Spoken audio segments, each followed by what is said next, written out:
22 अप्रैल 2025। कश्मीर की वादियों में एक और खूबसूरत दिन था।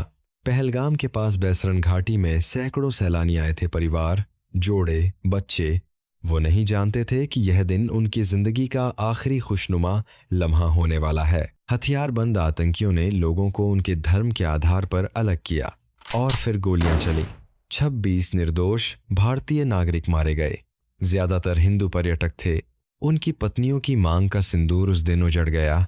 पाकिस्तान ने जिम्मेदारी से इनकार किया, लेकिन भारत के पास सबूत थे और इस बार भारत चुप नहीं रहने वाला था। हमले के अगले ही दिन से भारत ने अपनी चालें चलनी शुरू कर दी। राजनयिक मोर्चे पर पाकिस्तान के साथ सिंधु जल संधि को निलंबित कर दिया गया। अटारी वाघा सीमा बंद हो गई। पाकिस्तानी नागरिकों के वीजा रद्द। असली तैयारी हो रही थी पर्दे के पीछे। भारतीय सेना, वायुसेना और नौसेना तीनों मिलकर एक ऐसा ऑपरेशन डिजाइन कर रहे थे जो भारत ने 1971 के बाद कभी नहीं किया था। 2 हफ्ते की खुफिया जानकारी, 9 टारगेट सटीक, 6 और 7 मई की दरमियानी रात।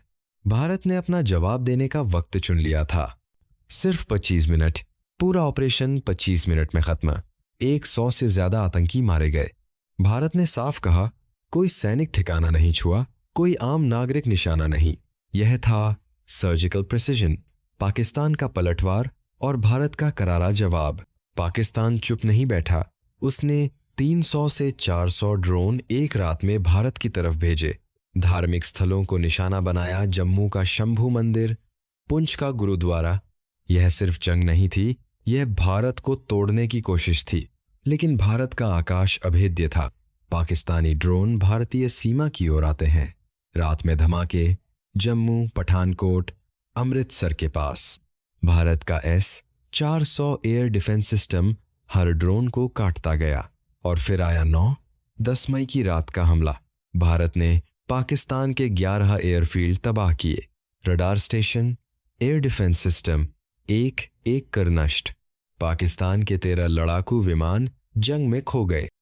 समुद्र में भी भारतीय नौसेना ने ऐसी घेरेबंदी की कि पाकिस्तान की नौसेना अपने बंदरगाहों से बाहर नहीं निकल सकी।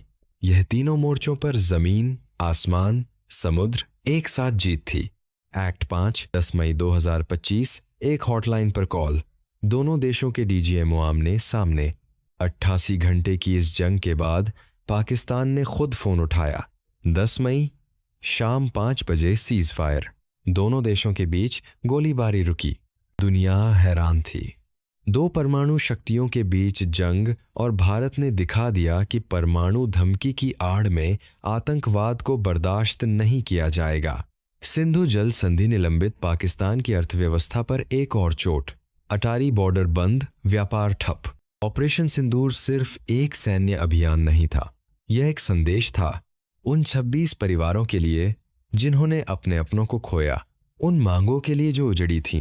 भारत का नक्शा तीनों सेनाओं के प्रतीक चमकते हैं। भारत ने एक नया सिद्धांत स्थापित किया, आतंक और बातचीत साथ नहीं चल सकते। अगर भारतीय जमीन पर खून बहेगा तो जवाब मिलेगा, निश्चित, सटीक, और देर नहीं होगी।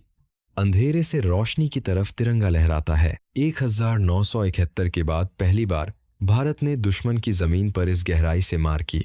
दक्षिण एशिया का इतिहास 7 मई 2025 से पहले और बाद में बौंट गया।